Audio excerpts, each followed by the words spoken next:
Aham. Ô, Ciderlan, então você faz das preces castelhanas, tá? Já virou. Vamos orar então?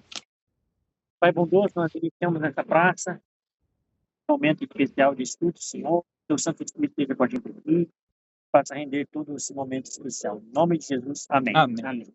Amém. Se tu quiser, você não pode virar a câmera. Tá? É mais fácil para você.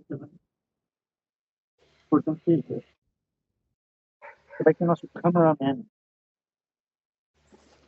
Gente, com relação ao estudo de hoje, para vocês estarem cada lado, número 1, né? Pagado. Conseguiram responder? Pastor, eu não. Se eu falar. Eu bem certinho pro senhor, eu não tive tempo essa semana. No máximo. E não teve tempo essa semana. E você, Pedro? Eu. A gente tá num apuro da colheita da maçã e a gente, tipo, chega em casa, a gente tá muito estressado, então a gente não tem muito tempo, sabe? Então tá. Eu preciso. Pastor, você não tem a caixinha? A gente liga ela, botar no Bluetooth, vai ficar melhor de ouvir ele. Ele ouvindo. Ele tá ouvindo bem, Cauê? Mais ou menos. Mas, O importante é estar gravando. Vamos entender alguma coisa, você avisa. Tá? É assim, ó. Eu sei que vocês têm uns compromissos de vocês, você aqui, o nosso amigo Pará. Pará, mas eu preciso que vocês sejam comprometidos. Mas assim, divide o estudo, a revisão, no caso, faz um por dia, por exemplo, são 5, são 10. Se fizer 2 por dia, consegue até o final daquela semana conseguir fazer. Porque se são Tá. 10, por exemplo, eu sei que são 10. Se você fizesse 2 por dia, até o final daquela semana eu ele conseguir fazer. Então não vou nem perguntar da lição de casa, né? E é ali os vídeos do Naor. Se bem que são vários vídeos ali, o que é uma série. Aquilo ali você tem que pegar e assistir com o tempo, né? Mas em vez de perder tempo com bobagem, com qualquer bobice, vai focar naquilo ali. Então, eu tenho certeza que vai ser uma bênção para você sentir, tá? Então, agora acumulou aí para vocês esse estudo de hoje e o estudo que a gente vai fazer hoje. Na verdade, está acumulado o 1 e o 2, né? O 1 e o 2. Então, vamos lá. Hoje nós vamos estudar o seguinte, ó. Nós vamos estudar a origem do mal e o plano da salvação. Vamos estudar esses dois.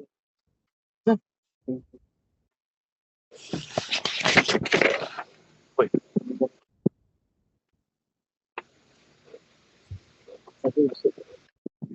Legalzinho. Deus.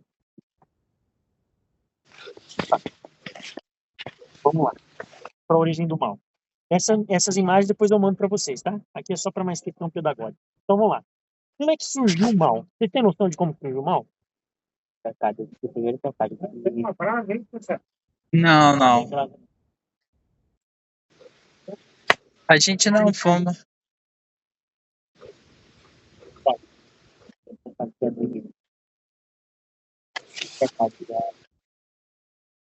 Sim, aqui na Terra. Mas antes do pecado surgir na Terra, onde foi que ele surgiu? Já parou para pensar nisso? Aonde? Céu, cara. Você concorda ou discorda, Cauê? Eu concordo. Isso aí. Então vamos lá. Imagine que em algum momento, nesse grande e vasto universo que a gente conhece, não existia universo nenhum. Nada. Somente Deus. Será que ele seria feliz num ambiente desse, sem nada? Não, porque ele é amor. E o amor, para que ele realmente seja amor, ele precisa criar outros seres, coisas. Por isso que acontecia em algum momento, que a gente não sabe como é que funciona isso, só na eternidade que a gente vai descobrir, as coisas que Deus vai mostrar para nós. Então ele resolveu em algum momento criar os anjos. Na hora que faltar 10 minutos para as 17h50, me avise. Tá. 17h40, né? Você me avisa. Então, ele surgiu, Pará e Cauê e Darley, que não vai estar assistindo depois, ele fez os anjos, certo?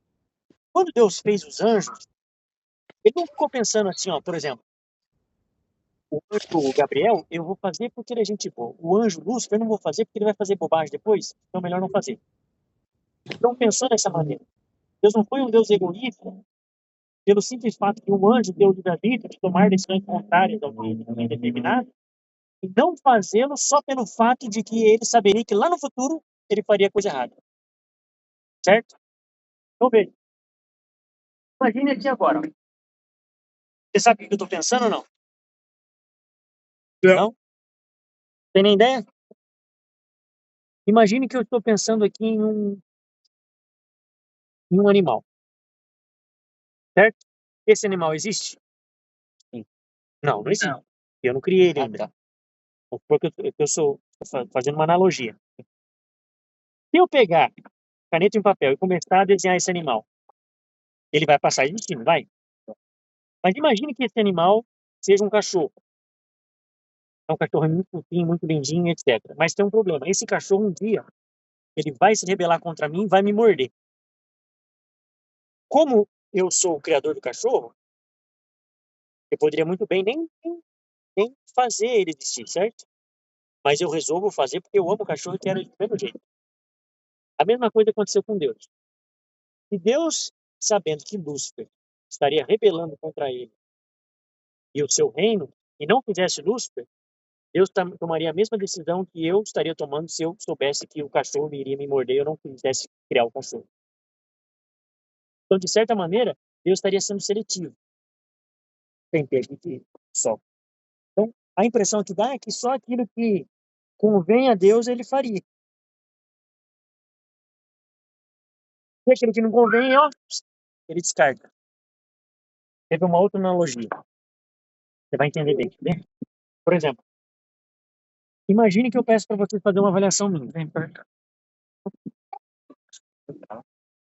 Não, você vem por um daqui, ó. Passa pra esse outro lado aqui. É. Aí eu fico aqui. Imagine que eu peço para vocês fazer uma avaliação minha. Aí eu dou um papel, uma caneta, para todos os irmãos da igreja, pessoal da cidade. E aí eu faço o seguinte, na hora da avaliação, eu seleciono só os pontos positivos. Quem fez a avaliação negativa ali, eu pego, jogo fora de cargo, eu pego todas as avaliações positivas, levo para a associação e mostro lá para eles, ó, aqui é a minha avaliação, tem coisa boa. Eu vou estar sendo honesto ou não? Está sendo mentiroso, né? Tem mais para cá para ele. Então, se Deus tivesse feito apenas os anjos bons, ou as criaturas boas, que não pecariam contra ele, ele estaria fazendo a mesma coisa que eu faria de pegar a avaliação apenas boas e descartar as avaliações ruins. Como Deus é um Deus que não é desonesto, ele é um Deus verdadeiro e correto, é impossível, por conta do caráter dele, ele fazer uma coisa dessa. Por isso que ele criou Lúcifer do mesmo jeito, mesmo sabendo que ele faria. Deu para entender? Tranquilo, Cauê? Então veja. Vamos agora aqui para as projeções. A palavra de Apocalipse 14, 12, verso 4. A sua cauda arrastava a terça parte das estrelas do céu, as quais lançou para a terra, e o dragão se deteve em frente à mulher que estava para dar à luz, a fim de lhe devorar o filho quando nasceu. Aqui diz que o dragão foi lançado e ele arrastava a terça parte das estrelas do céu. Em profecia, estrela significa o quê? Anjos. Então, ele estava arrastando uma terça parte dos anjos do céu junto com ele. Nessa rebelião que ele causou contra Deus, acusando Deus de ser um Deus injusto, um Deus que força as criaturas a obedecer ele, de que o reinado dele é um reinado só de escravidão, que você não tem liberdade para tomar outras escolhas, foi tudo isso que ele acusou Deus. Não Deus especificamente, não Deus do Pai, mas sim Deus do Cristo Jesus. O problema de Lúcifer foi contra Cristo Jesus. Porque Cristo, em algum momento, ele estava ali com os anjos, como se fosse um anjo, na aparência de um anjo, mas ele era Deus. Sempre foi, né? E só que nos momentos dos segredos da divindade, ali do Pai, Filho e Espírito Santo, quem é que participava de todos os conselhos do Deus? Não. Jesus. Somente Jesus e o Espírito Santo. Os outros anjos não participavam. Então, por exemplo, quando Deus resolveu criar Adão e Eva e criar nosso planeta, Lúcifer participou? Não participou. Isso foi fomentando no coração dele raiva e ódio e inveja de Jesus Cristo. E aí então ele começou a dizer coisas erradas de Cristo. E essa projeção de orgulho, mentira, rebelião, ciúme e cobiça, fez com que ele convencesse uma boa parte dos anjos. Esses anjos, que outrora eram fiéis a Deus, começaram a ter vamos dizer assim, uma proximidade com Lúcifer, que depois se tornou o diabo.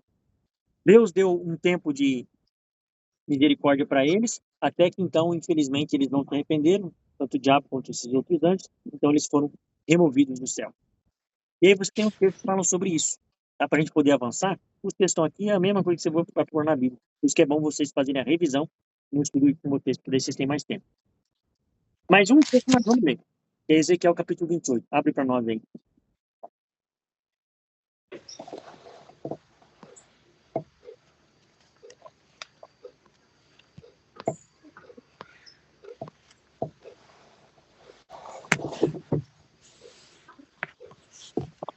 Em 28. Capítulo 28.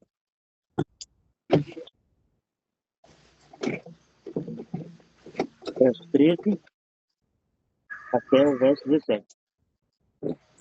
Em voz alta e com abençoada saúde. Estava no Éden, jardim de Deus. Todas as pedras preciosas de cobrias. O sárdio, o topázio, o diamante, o berilo, o Ônix. ônix, o jaspe, a safira, o carbúnculo, e a esmeralda. De ouro se te fizeram os engastes e os Ornamento. ornamentos no dia em que foste criado. Foram eles Preparado. preparados. Tu eras querubim, guarda ungido, e te estabeleci, permanecias no monte santo de Deus. No brilho das pedras andavas. Perfeito eras nos teus caminhos. Desde o dia em que foste criado, até se achou iniquidade em ti. Na multiplicação do teu comércio, se encheu o teu interior de violência e pecastes. Pelo que te lancei, Perdão, é lançarei mesmo. profanado, fora do monte de Deus, e te farei perecer o querubim de guarda, em meio ao brilho das pedras. Elevou-se o teu coração por causa da tua formosura, corrompeste a tua sabedoria por causa do teu resplendor, lancei-te por terra diante dos reis que te fui, para que te Continua. pela multidão das tuas iniquidades, pelas injustiças do teu comércio, profanaste os teus santuários. Eu pus e saí no meio de ti um fogo, que te consumiu e te reduziu a cinza sobre a terra. Aos olhos de todos os que te contemplam, todos os que te conhecem entre os povos estão espantados. Vens ao teu objetivo Vi não, moço. de espanto e jamais substituirás. Olha só que interessante. Existem alguns textos na Bíblia, e esse é um deles, em que o sentido do texto, às vezes, é além do que aquilo que está sendo falado sobre aquela pessoa. Nesse caso aqui, Você tem o profeta Ezequiel, inspirado pelo Espírito Santo, trazendo uma lamentação contra o rei de Tiro, um rei que existia na época. Só que daí, conforme você vai lendo, você percebe que começa a falar de uma pessoa, só que tem coisa que não bate. A gente sabe que o rei de Tiro não era um querubim de fire, ungido, que andava nas pedras, bem que ele era rei e tudo mais. Então você percebe que ele está falando algo além de Tiro, do rei. Deu para perceber isso na linguagem bíblica? Tá, o conteúdo fala sobre isso, mas aqui está falando sobre alguém a mais. E quem é esse alguém? É Satanás, Lúcio. E aqui diz que, inclusive, ó, olha que interessante, ele pecou, Deus lançou ele fora do monte de Deus. Pega aqui, filma o pastor chover aí. Que o rapaz parece que perdeu a menina.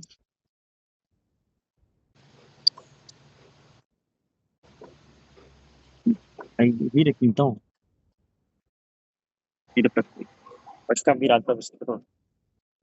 E aí, então a gente percebe que existe na linguagem aqui do profeta algo que vai além apenas da questão superficial de parecer que está se referindo a Tiro, certo?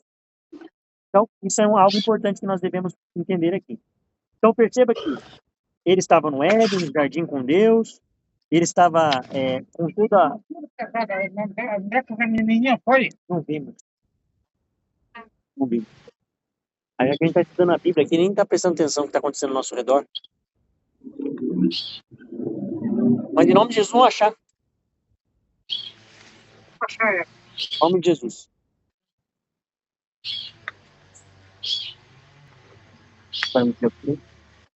Zé, cara, perdeu Algum padre? É Freud, né? Vamos fazer uma oração aqui Algum para essa menina? Pode? Deixa o filho dela chegar. Sozinho? Fazendo o quê, meu Deus? Ela ia pra cá, Cacá. Acharam. Acharam? Graças Acharam, graças a Deus acharam. Ela já ia, Acharam, eu fiquei preocupado, Pia. já ia depois do Paulo, já. Paramento que a gente tem também. Isaías 14. Tá? E diz assim, agora eu vou ler. Como caísse do céu a estrela da manhã, filho da alva, como fosse lançado por terra, tu que debilitava as nações. Tu dizias no seu coração, eu subirei ao céu, acima das estrelas de Deus, exaltarei o meu trono, e o monte da congregação me assentarei, nas extremidades do norte. Subirei acima das altas nuvens e serei semelhante ao Altíssimo. Veja que a intenção de Lúcifer, do anjo querubim, ele era um anjo cobridor, ou seja, ele era um tipo de uma categoria de anjo que estava na presença de Deus. Né? E a função dele era estar ali à disposição daquilo que Deus precisasse. Ele era um anjo, vamos dizer assim, privilegiado, né? Você percebe que aqui, ao invés de ele contemplar e querer ter o caráter de Deus, não, ele queria ser acima de Deus, no sentido de poder. Então ele teve essa cobiça, vamos dizer assim, nesse sentido. E ali, então, Apocalipse capítulo 12, verso 9, no mesmo capítulo do 12, 4 que a gente tinha lido anteriormente, diz assim, ó, e foi expulso o grande dragão, a antiga serpente, que se chama Diabo, Satanás, o sedutor de todo mundo, e foi assim atirado para a terra e com ele seus anjos. Então, veja, você tem Apocalipse 12, Isaías 14 e Ezequiel 28 falando que esse anjo foi expulso, ou que ele seria expulso em algum momento por conta da sua iniquidade, do seu pecado. O pecado que começou em seu coração, que é o pecado do orgulho. É algo que a gente não consegue explicar, mas que as Sagradas Escrituras deixam claro para nós. Tranquilo nesse sentido aí? Podemos avançar? Então, quais foram os ataques de Satanás? Nós temos alguns ataques, né? E ele utiliza não somente com os seus filhos, que ele usou lá com os anjos, mas ele utiliza conosco também. Aqui estão os textos. Primeiro, astúcia. 2 Coríntios capítulo 11, verso 14, que diz: e não é de admirar, porque o próprio Satanás se transforma em anjo de luz. Nós vamos estudar isso mais para frente. Mas, por exemplo, o inimigo, ele tem poder de se transformar, por exemplo, em um ente querido seu que morreu. E falar segredos que só você, o seu ente querido, sabia, tem o cheiro do seu ente querido, ou mesmo a voz do seu ente querido, aparenta ser o ente querido seu, mas não é o seu ente querido. É a pessoa que morreu, acabou, não sabe de nada. É o inimigo. Então, os maus têm esse poder. Né? Os anjos maus, eles têm poder, por exemplo, de fazer você enxergar coisas que não estão ali na realidade, né? Inclusive o ex-satanista Gabriel Estevam, e aqui eu quero, aí é outra lição para vocês. Tá bom? Eu comecei, assistam esse testemunho do Gabriel Estevam, o ex-satanista. E como ele tem enganado as pessoas, inclusive os satanistas, né? Esse aqui foi libertado, no caso. Muito interessante, tá? Ele também causa desânimo. Hebreus 3, verso 13, que diz: pelo contrário, exortai-vos mutualmente cada dia, durante o tempo que se chama hoje, a fim de que nenhum de vós seja endurecido pelo engano do pecado. Então, por que a gente tem, às vezes, esse desânimo? A gente é enganado pelo pecado. Lógico, a nossa natureza é pecaminosa, é verdade. Mas o inimigo também, ele faz isso em nosso coração, na nossa vida. Então, a gente tem que estar sempre conectado com Deus para não ter esse desânimo no nosso coração. Outra coisa, ele engana. Mateus 24, 24. Ali é dito que surgirão falsos cristos e falsos profetas, operando grandes sinais e prodígios, para enganar, se possível, os próprios eleitos. Então, hoje, o inimigo ele age dessa maneira, Pará. Ele age dessa maneira, Cauê, colocando pessoas que se dizem servos e servas de Deus, mas na verdade são falsos profetas. Por fim, ele usa a perseguição para oprimir, para pressionar a pessoa a tomar uma decisão contrária à vontade de Deus. Apocalipse 12, verso 17, que a gente viu já anteriormente, ele diz: virou-se o dragão contra a mulher e foi pelejar com o restante da sua descendência, que guarda os mandamentos de Deus e tem o testemunho em Jesus. Então, Satanás, ele virou-se, ou seja, o dragão, a antiga serpente, que se chama diabo Satanás, diz o texto, virou-se contra a mulher. Quem é a mulher na profecia? Não, essa mulher aqui, E aí, em profecia, é a igreja. Aí você tem a igreja de Deus e a igreja que não é de Deus. A igreja corrompida e a igreja não corrompida. Tá? Então, qual será que foi a mulher que o dragão cirou? Uma mulher boa ou uma mulher ruim? Não, mulher boa. Exatamente. Uma mulher boa. Porque não faz sentido ele querer se irar com alguém que já está do lado dele, não é verdade? E ali diz que ele foi pelejar com os restantes da sua descendência. Quem são os descendentes da mulher? Todos aqueles que aceitam Jesus Cristo como seu salvador pessoal, fazem parte da igreja, né? E aqui diz que esses descendentes... já.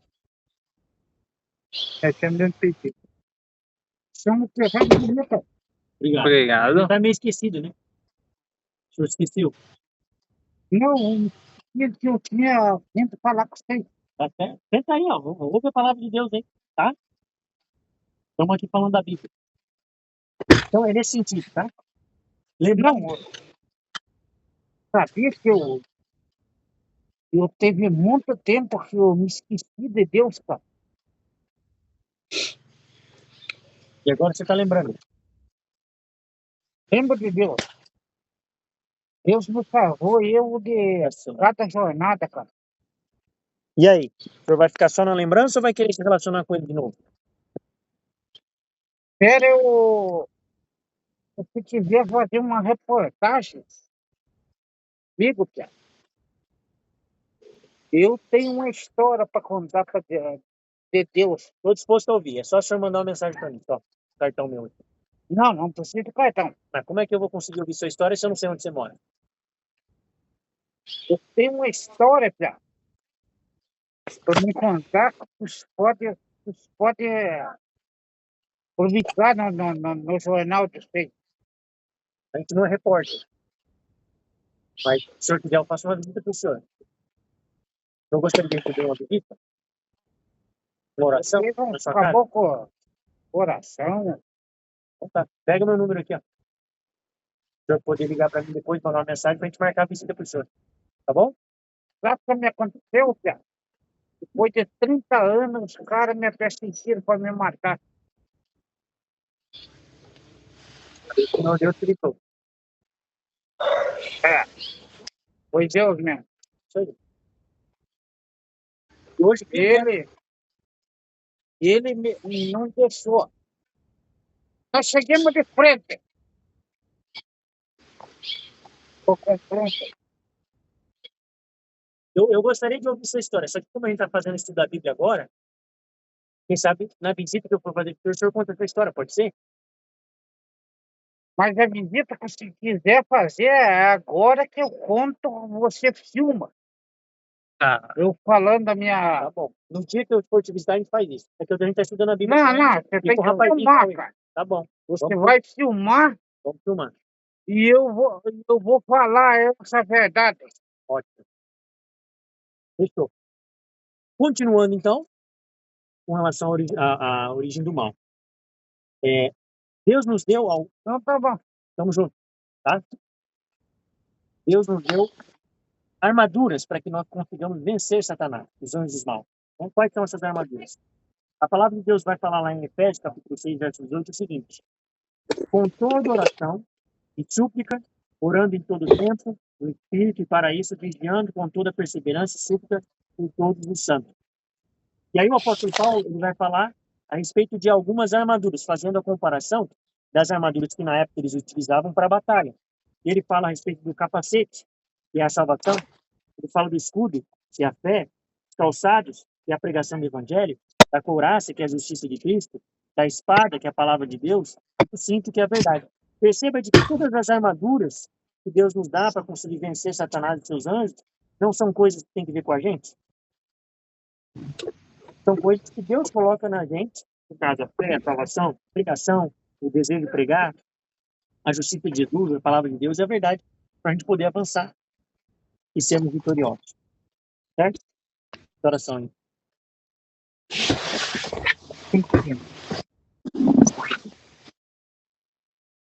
Alguma dúvida sobre esse tema, então? Tranquilo? Tá? Então, lembrando que vocês precisam estudar aí. Ó, número 1, a Bíblia Sagrada, a Bíblia da Criação Divina, a origem do mal e o plano da salvação, que a gente vai estudar hoje aqui. Até o 4. Vamos. Plano da salvação.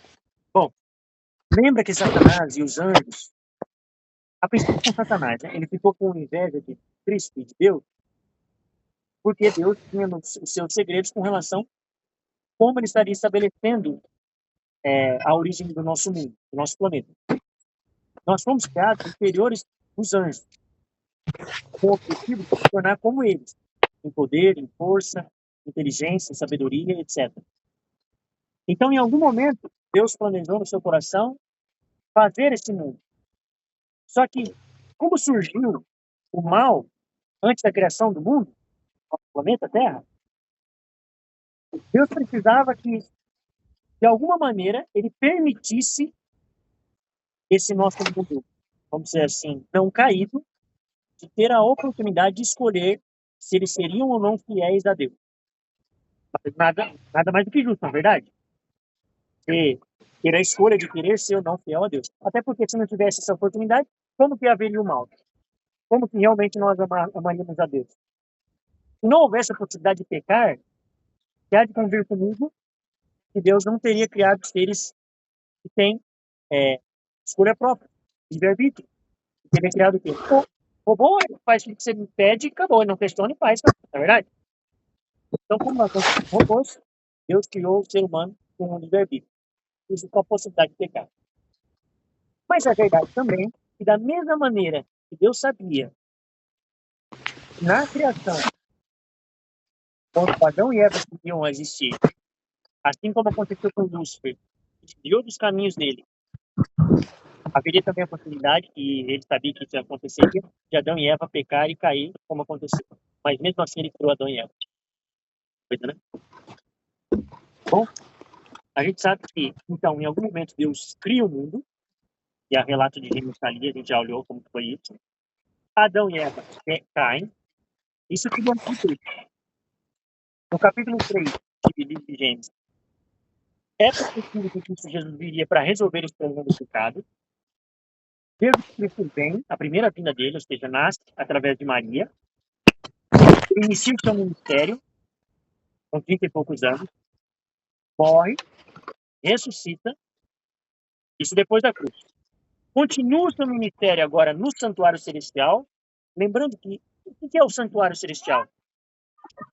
É o céu, é um lugar, algum lugar no céu. Mas o santuário celestial antes do pecado, ele era o centro de reuniões de Deus. Os pessoas ficavam para conversar, para bater papo, para ter as reuniões lá que tinha. Só que como o pecado surgiu lá, com quem mesmo? Com Lúcifer. Se ele surgiu lá, onde é que ele se resolvido? No mesmo lugar, não, no mesmo lugar que foi que iniciou o pecado. Então, vamos dizer que, de certa maneira, o espaço que a gente chama de hoje santuário celestial, que é o céu, se tornou palco do grande conflito do pecado, e é ali onde Deus resolve esse problema. Como? Através agora da ministração de Cristo Jesus no santuário celestial. Você já deve se lembrar que tudo que acontecia no santuário terrestre, que Deus pediu para... nós vamos estudar isso mais para frente, que Deus pediu para Abraão fazer, que é para Moisés fazer, tudo era a prefiguração do que iria acontecer lá no céu. Deixa eu ver se eu acho aqui uma parada do santuário terrestre para você ver. Deus pediu para eles fazerem um santuário. Esse santuário tinha o pátio, tá? Você tinha o pátio, a pia, você tinha a pia com água, o local de altar de incenso, e você tinha a parte do santuário em si, né? Dentro do santuário você tinha a parte santa e a santíssima. Aí você tinha o castiçal com 7 lâmpadas, a mesa da preposição onde os pães eram colocados, você tinha o altar de incenso, e aqui dentro do Santíssimo, depois do véu, você tinha a Arca da Aliança, que continha a vara de Arão que floresceu, as tábuas da lei e um pouquinho do maná. Lembra o que é maná? Pode lembrar. O maná era o pão do céu que Deus tinha mandado para eles quando eles saíram do Egito. Eles tinham que colher todos os dias uma porção para comer, se alimentar. Tinha gosto de pão de mel.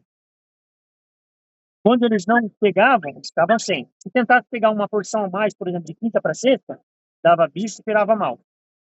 Só que quando eles pegavam uma porção dobrada de sexta para sábado, não acontecia nada. Deus protegia o alimento. Por quê? Porque eles tinham que guardar o sábado. E no sábado não caiu maná. Interessante, né? Então, o mesmo princípio de adoração sabática que a gente tem hoje, né? Nesse sentido. Não mudou nada. Só que hoje não cai mais maná. Cai. Tem uma região lá na África e eu vi um testemunho de que caiu o maná, sabia? Só que daí a aldeia começou a pecar e o maná parou de cair. Começou a pecar, o maná parou de cair. Algo parecido também que aconteceu com o povo de Israel. Então vamos lá. Então Jesus Cristo, quando foi para o santuário celestial, na verdade ele estava fazendo o que o cordeirinho estaria simbolizando antes dele vir, né? Porque quando você pedia perdão, funcionava assim, ó. Você ia lá, levava um cordeirinho em prol do pecado teu, da tua família, matava aquele bicho, antes confessava o pecado na cabeça do bicho, assim, quando a mão. Você ia lá, matava a ovelha. Faz aí, uma cara de ovelha morta. Aí a ovelha morria. Aí o sacerdote pegava aquele bicho, fazia todo um processo, queimava ele, pegava parte do sangue, colocava a parte dentro do sangue, jogava, aspergia. Porque todo um processo bem complexo. E na verdade era nada mais, nada menos de uma simbologia. O pecado saía de mim, ia para o animal, que era símbolo de Jesus, que ia para o sacerdote, que do sacerdote ia para o santuário, e do santuário, uma vez por ano, era purificado e limpado. Tudo isso iria acontecer em algum momento, de maneira literal, e tudo isso era simbolismo do que iria acontecer no futuro. Jesus Cristo morreu ou não morreu? Morreu. Assim como a ovelhinha morreu. O santuário celestial lá está agora o sumo sacerdote, o verdadeiro sumo sacerdote, que é Cristo. Lógico que antigamente, quem era que ministrava? São os sacerdotes humanos. Mas quem é que assumiria futuramente? Era o próprio Cristo. Roubaram a jaqueta ali, deixei ali, vou lá, cara. Jaqueta de lona, tudo, touca, tudo. Tem que tomar cuidado, tem que ficar de olho, né? Aí o que acontece? Nesse inteirinho, Jesus Cristo assume uma função agora de sumo sacerdote no santuário celestial, ministrando por mim e por você. Quando a gente peca, a gente vai até Cristo, clama pela graça dele, pela misericórdia dele, ele vai diante do pai e diz assim, ó, pai, na parte santíssima, agora, né? Pai, estou aqui por conta daquilo que meu filho está pedindo, ó, está pedindo perdão, mas considera por conta daquilo que eu fiz, meu sacrifício. Ele ministra diante do pai em favor de nós para que a gente não morra e seja perdoado, né? Olha que coisa linda. E aí, em algum momento, antes da volta de Jesus, a gente tem a oportunidade de receber o perdão de Deus. Vem Jesus, depois nós temos os 1000 anos, segundo Apocalipse capítulo 21, nova terra, vida eterna, e aí para frente a Bíblia não fala mais nada. A Bíblia vai até aqui só. Daqui para frente a gente não sabe nada. Só para saber a gente precisa estar lá. Certo? Deu para entender esse cronograma aqui? Cauê? Perdão. Achou, que bom. Vai. Tava aqui, ó. O 3 responde aquela pergunta que eu fiz. Deus me deu perdão, Pia. Tava aqui, irmão. O amor é a única resposta. Tava aqui, ó. Tranquilo, meu querido. Está certo. É isso aí. Tamo junto. Agora, uma pergunta. Deus abençoe. Antes de a gente conversar sobre isso, por que Satanás não foi destruído no momento que ele se rebelou contra Cristo, contra Deus? Já parou para pensar nisso? Talvez. Porque provavelmente uma das acusações de que Satanás devia ter feito para de Deus é exatamente isso, que nenhum deles tinha livre-arbítrio. Questão do livre-arbítrio, que Deus é um Deus que se você rebela, ele te mata. Imagina, ele estava falando isso para os caras ali. Aí Deus vai lá e combina com Satanás. Aí o que os anjos estão pensando? Ih, rapaz, tem razão. Misericórdia. Aí, em vez dos anjos começar a adorar a Deus e estar ao lado dele por amor, ia ficar por medo. Então, o que foi preciso? Dar tempo ao tempo. Dar tempo para que as acusações de Satanás realmente mostrassem ser mentirosas. E onde é que a gente encontra o respaldo máximo? Sim, mas é de que realmente Satanás não tinha razão. Qual foi o episódio nesse mundo? Tá aqui, ó.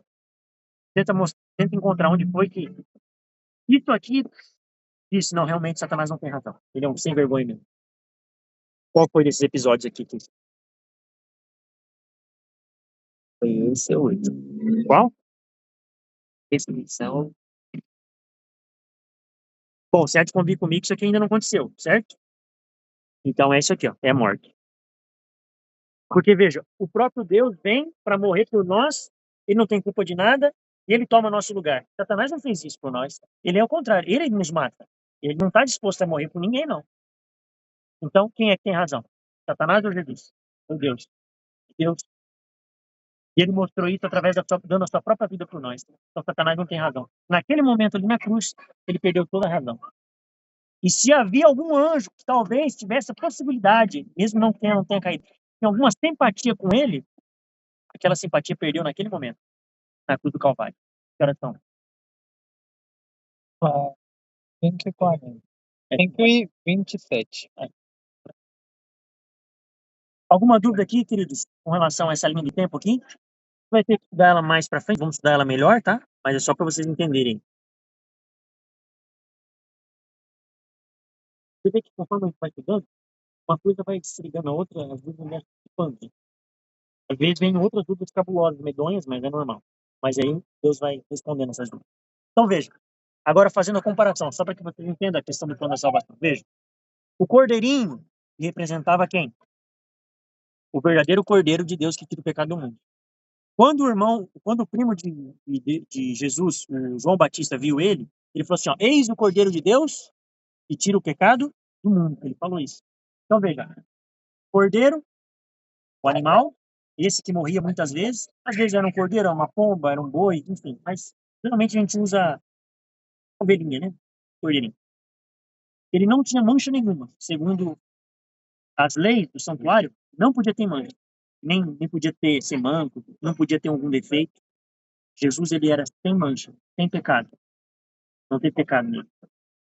O cordeirinho, ele foi um substituto temporário, porque ele tinha que morrer várias vezes. Vários animaizinhos tiveram que morrer para simbolizar que Cristo Jesus viria. Já Cristo Jesus foi uma morte certa. Não precisou ele morrer duas vezes. Uma vez, nós acabamos. O sacrifício era várias vezes do animal.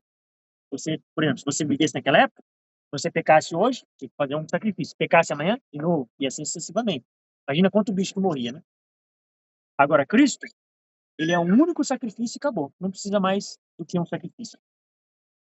E o sacrifício era simbólico no ritual do santuário terrestre. Já o sacrifício de Cristo, quando ele morreu, era um sacrifício verdadeiro. E ali o texto que eu disse, né, de João 1, verso 29, que eis o Cordeiro de Deus e do pecado do mundo. Deu para entender essa comparação? Tá? Você tem essa analogia. A gente chama de tipo e o antítipo. Tipo, antítipo. Porque a palavra antes quer dizer que vem antes do tipo. Então, quer ver? Por exemplo, quando você vai num lago ou numa lagoa, que é bem limpinha, você olha assim, você não consegue praticamente se enxergar no reflexo. O reflexo é a pessoa verdadeira, sim ou não? Não. Não. O pai dela é o quê? É um espelho, é uma sombra da verdadeira pessoa que está olhando ali naquele momento, certo? Então, a pessoa que vê, que é a pessoa real, é o tipo. O espelho, aquilo que a gente vê na sombra, é o antítipo. Essa analogia. Em outras palavras, você vê na água só mostra uma representação daquilo que realmente está a pessoa ali olhando aquela figura ali, aquela imagem. Aqui era reflexo dele. Ao contrário. Esse aqui é o reflexo. Aí, não, tá certo, isso mesmo. Isso aqui é o reflexo disso. Tudo isso aqui era só para dizer que um dia Cristo viria. Eles faziam esse ritual para poder receber o perdão de Cristo. Imagina o seguinte, ó. O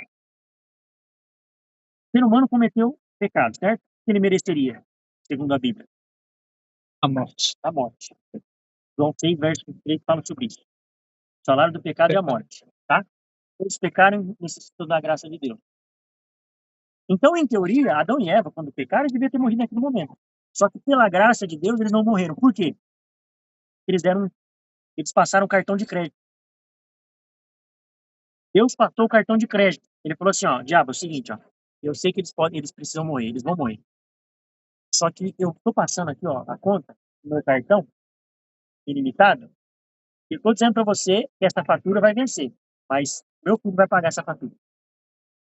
Porque o pecado exige o quê? A morte. Como Cristo deveria morrer no nosso lugar para que nós não morrêssemos, ele tinha que morrer em algum momento. E de fato foi o que ele fez. Então, todo esse período aqui da queda do homem até a morte da cruz, tudo foi o cartão de crédito que pagou. Aí a fatura veio, venceu. Quando ela venceu, Jesus pagou. Aí acabou. Tá pago.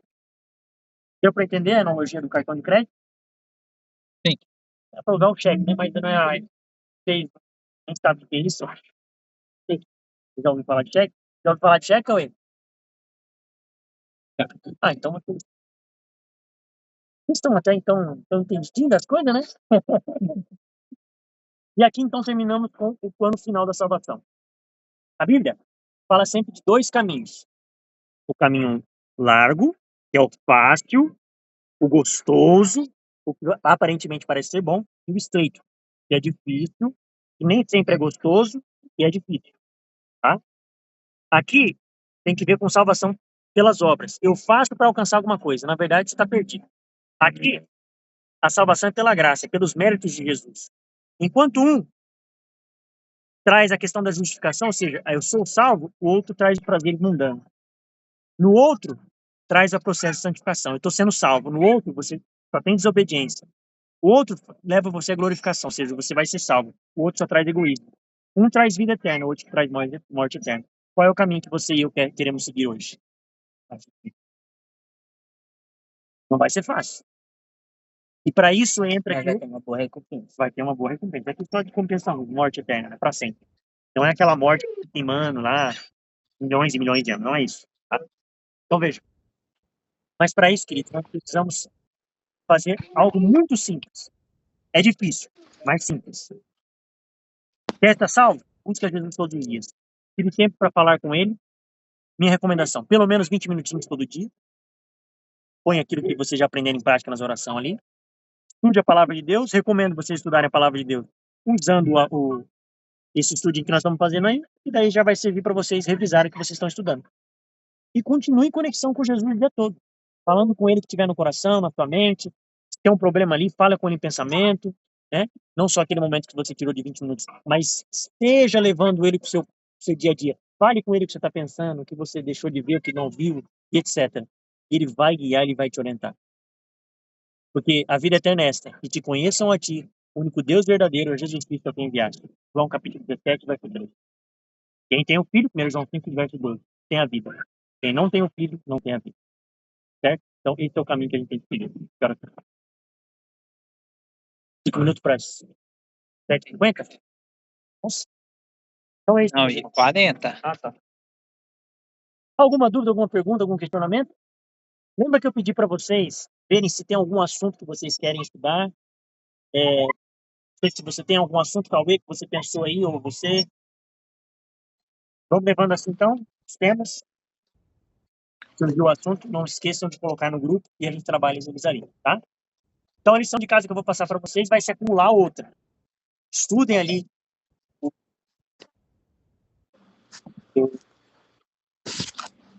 a série do Dr. Naor sobre o dilúvio. E agora eu vou passar um testemunho para vocês sobre que o ex-satanista falou a respeito que os enganos de Satanás na nossa vida, no mundo que a gente está vivendo hoje. Tá? Cauê e Pará.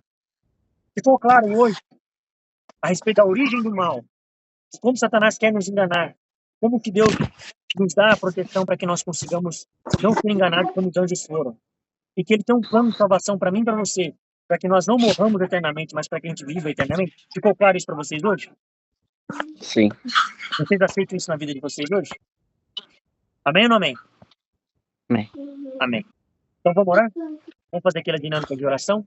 Eu oro, o outro ora e assim sucessivamente. Começando aqui com... Vamos começar com quem está fisicamente. O Cauê fica por último, depois eu passo o troço para mim.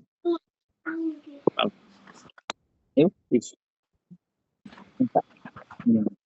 Querido Deus eterno, Pai, Deus, agradeço por esse dia, Deus, por mais um dia de igreja, Deus, e por mais um dia de estudo.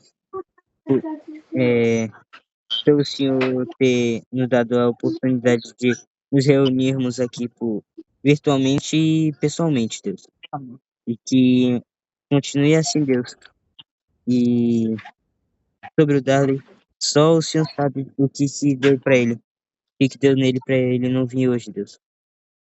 Mas o pastor está gravando esse estudo de hoje para depois mandar para ele, Deus. E que ele assista a tudo. E é isso que eu lhe agradeço, em nome do Senhor Jesus. Amém. Amém. Que Deus leve. Continua essa presença, Senhor maravilhoso. Graças te damos porque o Senhor nos deste a oportunidade de mais uma vez estarmos aqui para ouvir um pouco da sua palavra, aprender mais sobre o plano da salvação e como realmente surgiu o pecado. Nós sabemos que, como o Senhor nos amou e nos deu a oportunidade que se nossos pais não tivessem pecado, hoje estaríamos morando no céu, no Jardim do Éden, ainda tendo a sua presença e conversando com o Senhor face a face. Nós sabemos que sua misericórdia e o seu amor são as únicas coisas que nos mantêm vivos. E sabemos também que para conseguir a salvação, nós precisamos ter fé, dedicar mais e mais minutos da nossa vida para ouvir um pouco da sua palavra. Não só isso, mas compreender. Então pedimos, Senhor, que o Senhor nos ajude para que cada dia mais e mais nós possamos estar firmes e fortes em Ti, Senhor. Agradecemos por tudo, pelo dia maravilhoso e por mais uma semana que está se findando. É isso que eu te peço e te agradeço em nome de Jesus. Amém. Amém. Cauê? Querido Deus, ó Pai, obrigado pelo dia de hoje, obrigado pelo estudo bíblico, obrigado pelo conhecimento e obrigado por cada um que está aí, que o outro assista o vídeo completo também e nos dá um resto de sábado bom e um bom começo de semana. Eu te peço, te agradeço em Jesus, amém. Amém. Obrigado, Senhor, porque o Senhor nos ajudou através da tua palavra a entender mais a respeito da origem do mal e do plano de salvação, Senhor. Enquanto o mal traz desgraça, morte eterna, o Senhor em Cristo traz salvação e vida eterna para todos nós. Que venhamos aceitar essa verdade, mas vivenciá-la, porque é só aceitar não resolve, porque Satanás já aceitou, ele já sabe tudo isso. Ele só não aceitou estar em comunhão contigo, Senhor. Então, assim, queremos nós tomar uma decisão de buscar o Senhor todos os dias, porque senão não adianta nem estudar a Bíblia. É melhor a gente continuar na vida que está mesmo e morrer perdido. Mas a gente quer viver ao seu lado, estar no caminho estreito, como nós tomamos a decisão hoje. Então, nos ajude. E que o Senhor oriente ali o Ciderlan, os meninos, semana que vem, porque eu não estarei com eles, estarei em Forquilinha, fazendo o batismo lá, e peço que o Senhor encaminhe todas as coisas para a honra e glória de Jesus. É o que eu te peço, em nome de Cristo. Amém. Amém. Então, meninos, para a semana que vem, vocês combinem com o Ciderlan. Veja o que for melhor, Ciderlan. Trabalhar aquele outro estudo lá, ou revisar, ou enfim, vê o que você quiser fazer e resolve. Se quiser fazer o tema mesmo também, pode Tá. fazer, mas aí faz a sequência do estudo ali. Que é o estudo 4 Isso, agora. o que for, combina o que for melhor para eles na realidade de vocês. Aí vocês já quiserem já combinar já o horário, no sábado que vem, Que hora é que tá bom pra tu, Cauê? 4 horas? 4 horas, beleza, então. Pra tu também é. que local? Na praça, Aí vocês combinem então. aí a gente combina o local, fica mais fácil. E aí faz esse esquema de ligar Tá. aí para ele, tem que ter Tá bom. internet, né? Tá bom? Vamos tirar nossa foto então? Vai lá. Ao contrário, Cauê, deixa em pé. Isso. Só colocar nós como evidência ali.